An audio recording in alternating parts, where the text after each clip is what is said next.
All right, all right, all right. Well, hello everybody. Welcome back to Captain Hobbes and the Astrocats. This is Anna. Today I am going to give my hard judgment or my judgment on Meshi. I've been experimenting with it for about 2 weeks on and off, and I made one video before this. I made a detailed video that is posted on my Patreon. Actually, I could just pull that up real quick. So if you go right here, type in Anna Chaos Patreon. Right here, you will see there is a video of me literally going step by step everything that I did, what I experimented, what I clicked on. So like I said, I'll be mostly posting a lot of my detailed stuff on my Patreon and a lot of the highlights on my out-facing or free content. Now, before we get started, sorry guys, there's a lot of my cats went by and there's like fur floating everywhere. So I apologize if my nose itching.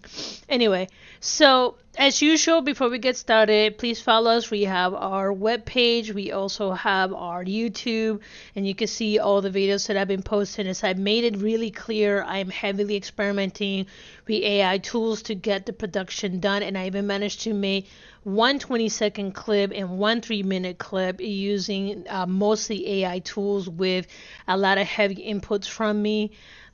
We are also on Threads, we are on Instagram, we are on Facebook, and we're also on Blue Sky. We're currently not on X and we're not on TikTok. X, well, we used to have a Twitter account, but I no longer have access to that. So I'm just kind of letting that go. And then we don't have a TikTok because it feels like every other week it's going to go away every 90 days. So until they cement that it will not be going away, I just don't care to engage with it because meh reasons, okay? All right, guys. So with that, let me give you guys an honest assessment of Meshi. So I made a basic, I guess you could say, a chart for myself, what I like and what I don't like. Now, I will say this. My opinion is based on my needs, and my current needs right now is that trying to expedite production for animation, not for game design, for animation. So it's a very different animal, even though they tend to kind of overlap in some of their tools and some of the production work. One is just hard, direct content that you're consuming, and another one is interactive content. So very different types of animals. Now, let me go back over here to my dashboard so you guys can see I have experimented quite a bit with this, and I even had a little hiccup with my account. You watched the previous video me talking about it. However, I did restore it just for 1 month, and I gotta say that after this month I would not be continuing on at this time. So let me go through my honest opinion.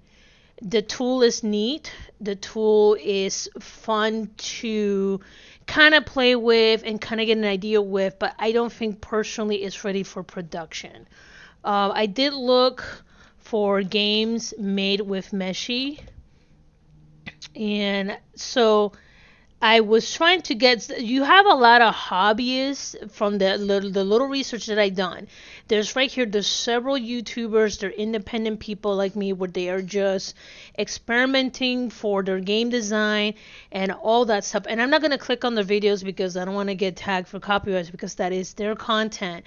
But what I'm seeing is, yes, you can build a level using AI tools. However, people's expectations of the quality is so high that a game using just these basic AI generated assets will not cut it in the big stage. Now, I'm not saying that's always the case because we have great examples like Schedule Once where the graphics are low, but the person designing the game invested a lot of time in the concept and in the mechanics of the game, which still makes it fun. So let's not just say if your style doesn't look great, it's a bad game, because that is not true. There's a lot more that goes to it.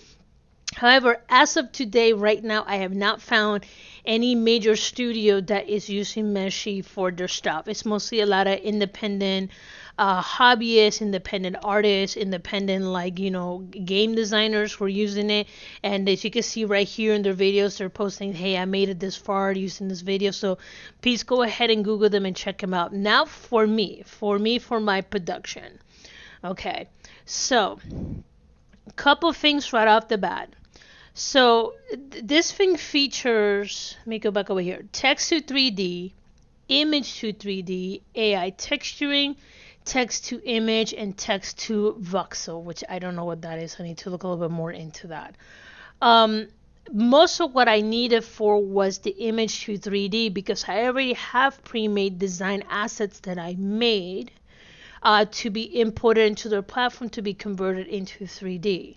So that was the main category I was looking for. So let me show you what I learned on my experience with this. Like I said, you could go to my Patreon. You could take a look at the deeper look around, or the deeper look into what I did to get my assumption. Now I will start by saying this is a really interesting tool. I am aware it's in its infancy. I look forward to see how it develops in the future, but as of today, it's just not ready, and here's why. So text to 3D image.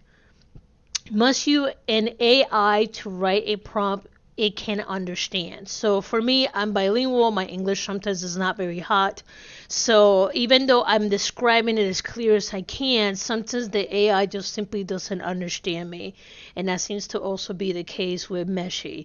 So I've had to use is go to Gemini or go to another platform like ChatGPT, grab what I meant, refine the prompt, and then bring it in. So human written prompts don't work as well. Make sure you run it by an AI, so you will still require a third party application just to get your prompts done. Okay. Platform responds better to content made on the platform only. So when you go into these dashboards over here, when you go to like the front where you see all these like, a lot of these neat ones, these really cool ones. My assumption is that a lot of these really high-end ones, it's just prompts that people typed in and the account generated. And like I said, it's just an assumption. I'm saying that's the case. And then they went ahead and they just kind of built us up.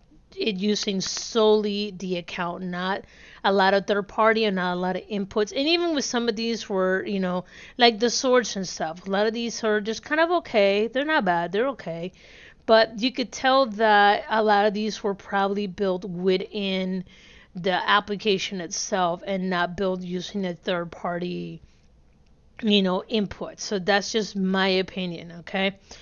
Images to 3D model, quality of models. Now, I mentioned this before, so if I go back to my dashboard, one of the things that I noticed that no matter what I did, I could not get very clean models. And that's even including from the first round that I did. So here's the first round. So this is based on this image that I made. Now, granted, I should have not put the little hand wave and the sparkle because at the time I was just excited to play with an experiment.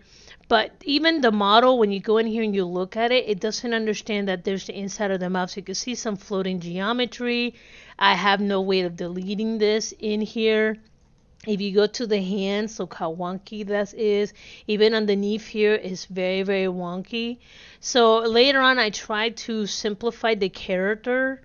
And even with the simplification, this is some of the results that I got. And I even talked about this a little bit more, what I had to do in my Patreon video to kind of get it cleaned out. But this is a hand-drawn illustration. You can see right here, here's the hand-drawn illustration.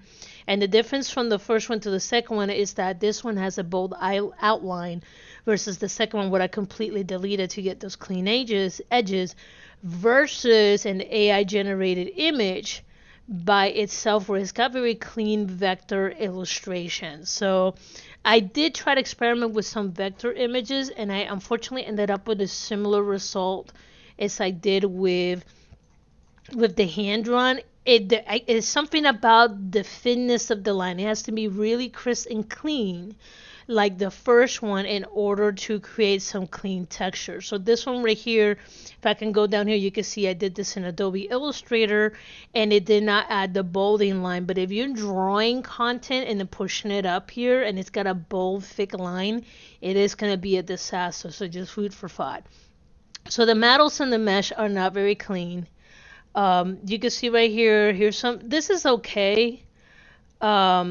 But like I said, when you look really close to the model itself, it's just not, it's a very dirty model. You see right there, it's kind of patched together. By the time you're done cleaning this, so this is something great if you have something that's not moving. that is in the background, you're not engaging with it, and you're not going to see it up close. Think of like a Manet, like the painting. So in that case, it works well. But if it's a front and center character that you're constantly interacting with and it's up close, I would not suggest using the software for this. I would suggest to just either build it in Maya or Blender or 3D Max or whatever you're going to do instead of using Meshi. Meshi is just kind of for quick down and dirty models in the background, but it does not work if you're doing major production of front and center content, at least in my opinion, for animation. I'm going to say this again, for animation. Okay, quality of textures. I mentioned this before in my other video, my detail video. The textures are very crazy, and I thought it was just my model. I even went back and looked at like some of their models, and it's got this weird. I've never seen anything like this. If you ever done texture mapping, which I've done in the past, the way it should look is like you have the model, and then think of like the Santa Claus candy for like the chocolate. So you see it's a shape, the Santa Claus, when you remove the wrapper, it kind of unwraps and is nice and clean.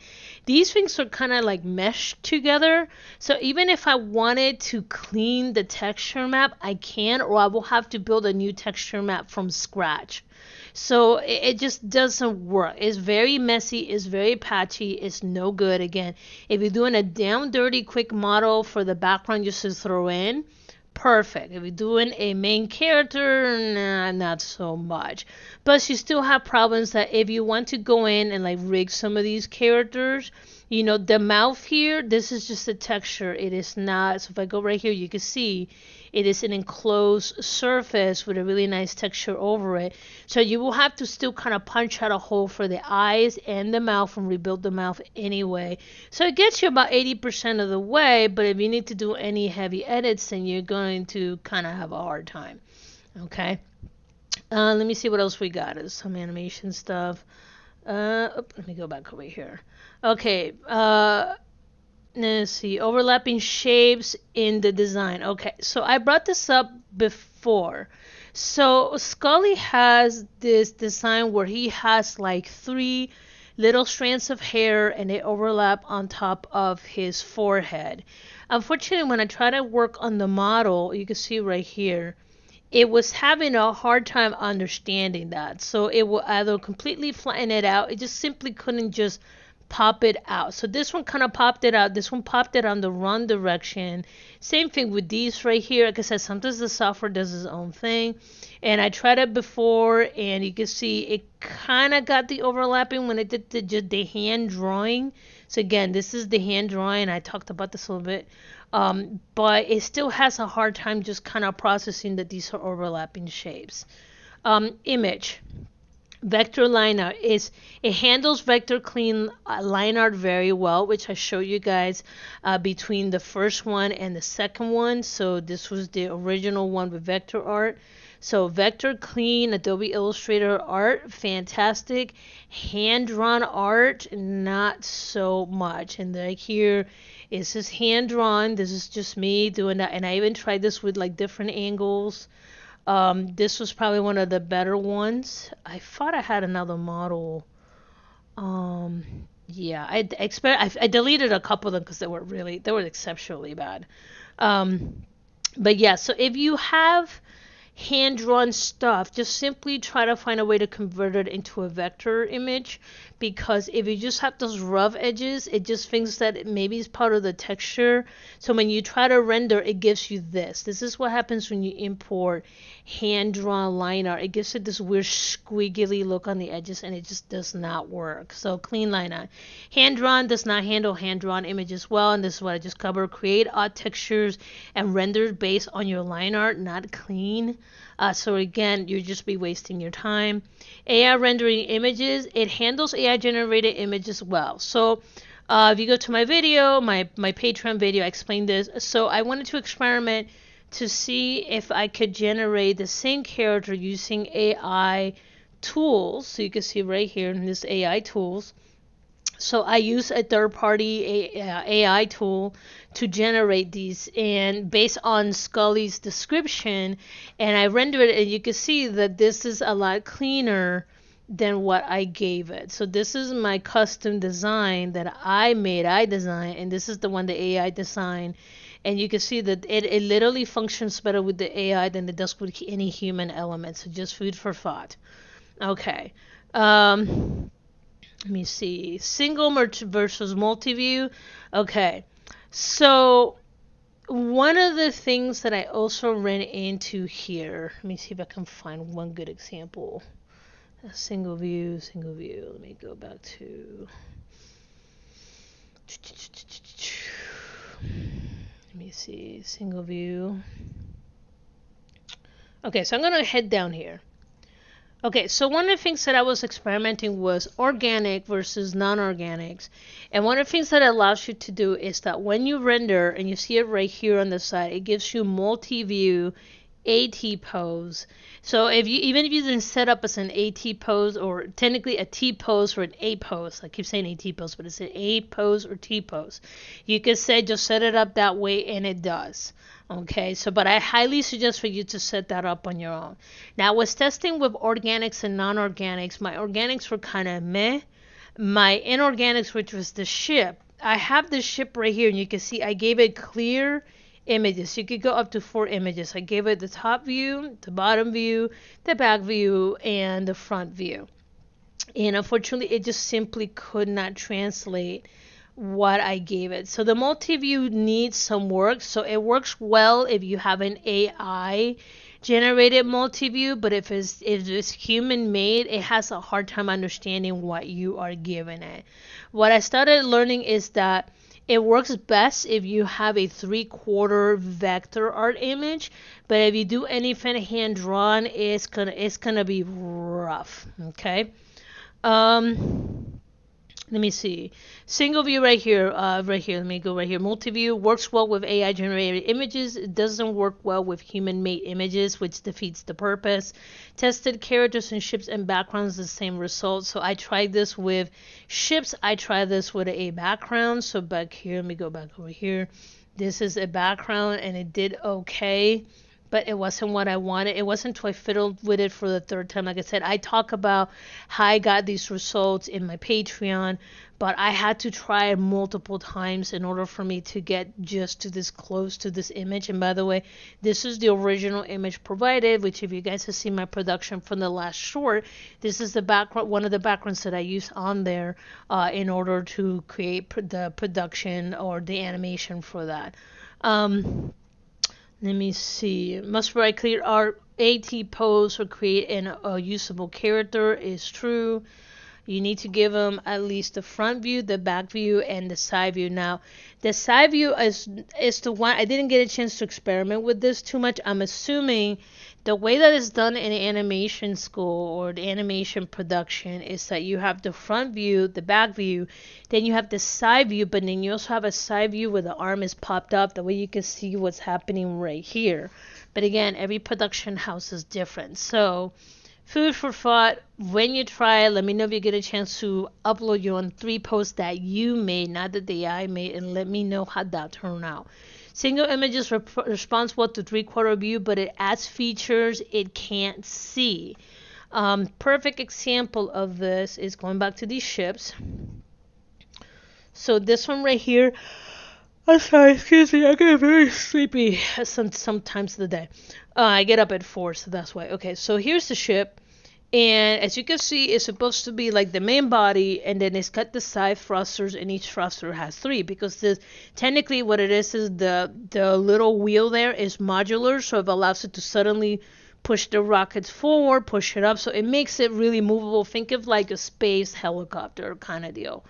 However, when I gave it this, depending which version of Meshi I was using, so Meshi 5, it would allow me to kind of get closer to what I wanted, but Meshi 4 will start making up designs I did not give it. So that right there was also kind of disappointed, or started interpreting the design in a way that I didn't intend. So and remember that every time that you render, it takes away from your stack of tokens. So keep that in mind when you're rendering these. So here's one that kind of I think is necessary in the future. They're not there yet. Right now, all they have is a plug and play where you just kind of give them a design and they just plug it and they play it and that's it. You can't do anything else with it unless you download it to a third-party application. Maybe that's the intent and it's supposed to get you like maybe 50 to 60%. But honestly, if it's only getting you 50 to 60%, it's just not getting you close enough to make it a time saver because you spend a lot of time fixing and cleaning these models, and by then you should have just modeled it from scratch so you know what's in it. But anyway, platform 3D model controls very limited. So here I have Bean's ship, and I'll show you the picture.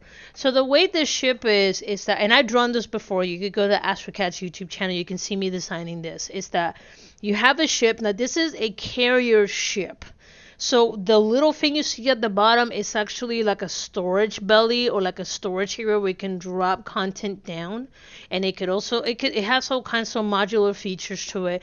However, when I went to render it, I have no way of telling it. It's like, hey, this surface right here is round and is thick. So automatically, because all it can see is the 3/4 view of the ship, so if I go by this, it doesn't look too bad. The problem is if I wanted to move this to production, I can't because it doesn't have the functionality that I needed, which is having that bubble and an ability to open it up and close it, which I can't do because this is a solid model. So that right there is a problem. Can provide inputs to edit the final export. Third-party 3D software is required. So I wish I could just go here, click this area here, like highlight it, and then tell it zoop and just expand it. That will be very functional. But right now that is not available even with the edit tools. I've looked. It's not there for right now. Texture editor, built-in textures features doesn't respond well. Can't edit texture in platform. So let me find, I have a picture that I use. Let me download. Let me see, where is it? Where are you? Where is that ship photo? Yeah, give me 1 second. I gotta find it. Let me go to. Okay. So one of the things that it does is that it has like a built-in like built-in textures and editor. The problem is that when you try to use their editor, here, I'll show you. Okay, so this is what it does. So you have the basic ship, you kind of use their pen tool to tell it, hey, here's what I want it to do. Now, the original ship, you can see right here that the visor or the front area, the windows are on the front. For whatever reason, when I rendered the ship, and I can show you over here real quick, when I go back to Captain Hobbes' ship, okay, it put it like there, but it's very tiny. It doesn't fit the design. Or it put it in the back. Okay, so I was trying to play with the 3D tools, and I'm not going to do it again because every time I do it, they charge me a couple tokens. So I went ahead and, I covered the area that I wanted to change, and all I said is rotate this text, I put text in this texture. Sometimes I have what's called autocorrect, so it just changes stuff for me. But it's supposed to change this texture 180 degrees, and it started adding eyeballs. It started adding all kinds of like weird stuff in here, so it did not work very well. So yeah, so there's that part right there that just doesn't, it just, I have no good way to controlling these textures. I mean, even if I wanted to download this texture, look at this, it's hard to find where this is aligned, so it just doesn't do me any good to try to download it with the texture. So again, a non-functional model, at least again in my opinion. I wish there was a way that I could go right here and it has like a paintbrush and I physically can paintbrush on it. That would be amazing. But again, considering the fact how I'm seeing that how that texture is unwrapped, I don't think it has the capability to do that because it will have to, you have to program it to go from this plane to that plane to this plane to that plane, and it's a lot of computations that this platform I don't think it has at this point. Okay, production. Not good for production work on main characters. And I'm standing by that. Again, this is as of today. August 25th, 2025. In the future, I hope maybe they seen this video and they could take some of the pain points that I have and then improve the platform, because that these tools are in their infancy. So I am not calling Meshi out. I'm not saying that they'll always, I'm not saying they suck. I'm not saying that they're a bad tool. I'm just saying that for what I needed to do today, it's just simply not there. Hence why I'm only gonna do 1 month. I need to spend my tokens, because a lot of these companies, if you don't use it, you lose it. So I have to use it before, like, 20 days. So I'm probably gonna be messing with this a little bit more to see what else I can learn from it. But right now I think I got everything that I got from it as of today. Good for distant items, nothing in the main line of sight. So, line of light or line of sight. And yeah, so my honest opinion for animation, it is simply, it's not there yet. I'm gonna give it again a really soft 2, a soft 2 out of 5. It is fun to play with. It is fun to fiddle with. If you have no artistic talent and you're not worried about continuity or production, it is a fun tool to play and fiddle with. If you're trying to do production work, you are going to rip your hair out because you want to be able to control what you're making, and at this point those controls tools are not there for you. And I do have a paid subscription. I said I accidentally bought a year. They work with me. Then I renewed just for 1 month to kind of get, to see if I could really implement this into my next project for the Astrocats. And to be honest, that's plenty. I don't need more than 1 month. So I'm pretty much just gonna mess around with this for the rest of the month, burn through my tokens, and then that'll be it for Meshi for a while. Will I revisit this software package? Yes. Will I keep an eye on it? Absolutely. There's a ton of companies coming out producing things that are similar, but this is the one that's being heavily marketed today. And like I said, I saw this like, God, it was like some gaming conference from like last year or this year. That this is why I just saw it, and they've just been heavily advertising in places that the content that I watch. So I just want to try it out. But give it a month, do 1 month subscription, test it out. The free version won't take you very far because everything takes 10 tokens. So they only start you with 50. So if you really want to mess with it, bite the bullet, give them $20, get the 1,100 tokens that they give you, 1,200 tokens, and then cancel it so that way you don't go over, and then see what you can get out of it. If it works for you, fantastic. But as for me, for animation production, it just is too much hassle. So it'll be more hassle than me kind of really digging into Blender and trying to build some of these assets there to the point where I need them to be for the production work I'm doing. But anyway, guys, with that, I appreciate you guys joining me. Like I said, this is a little shorter and sweeter than normal. But again, I'm doing more detailed reviews behind the scenes on my Patreon because I'm trying to support this project moving forward. Yeah, so I'll be adding more of that heavier behind the scenes content there. I do welcome your inputs, feedback, your experience. If you're watching this on YouTube or on Patreon, I always welcome to see and hear what other people's experiences are. Like I said, I don't say my experience is by all means no, by all means no. It's everybody's experience is different, and unfortunately for me, it's not there yet. So that's just my opinion. But anyway, guys, y'all take care. If you like this content, please like and subscribe, and I'll talk to you guys in the next video. Cheers.